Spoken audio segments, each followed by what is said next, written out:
Understanding article omission with names of institutions and organizations. Hello everyone, and welcome back to our series on English Grammar Fundamentals. Today, we're diving into a very specific topic: the omission of articles with proper nouns. Specifically, we'll be discussing how this rule applies to the names of institutions and organizations. Understanding when to use, and more importantly, when to omit articles can be a real game changer in your English language journey. So, let's get started. Articles in English include the, a, and, n. These little words play a big role in our language, helping to specify whether we're talking about something specific or something general. For example, consider the sentence, I saw a dog in the park. Here, a is an indefinite article, and it tells us that we're talking about any dog, not a specific one. But if we say, I saw the dog in the park, the is a definite article, and now we're talking about a particular dog that both the speaker and listener should know about. In English, we often omit articles when dealing with proper nouns. Proper nouns are the specific names of people, places, or things. For example, we say, I am going to visit Paris, not, I am going to visit the Paris.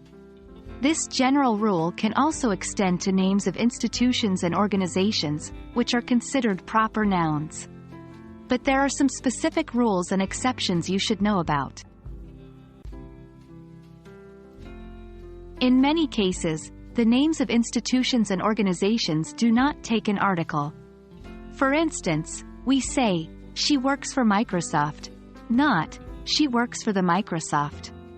This rule also commonly applies to universities, churches, hospitals, and other institutions if the name is used with the type of institution.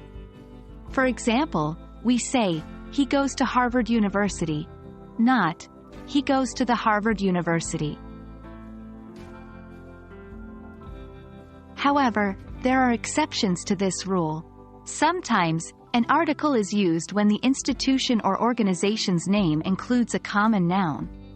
For example, we say, I am going to the University of Oxford, not, I am going to University of Oxford. Moreover, when the name of the institution or organization is used without the type of institution, an article is often necessary.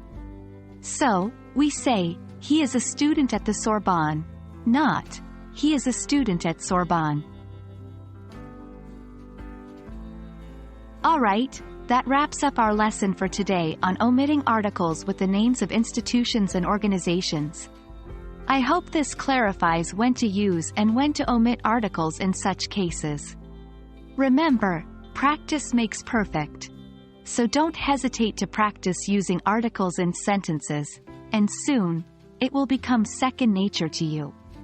Until our next video, keep practicing, and happy learning.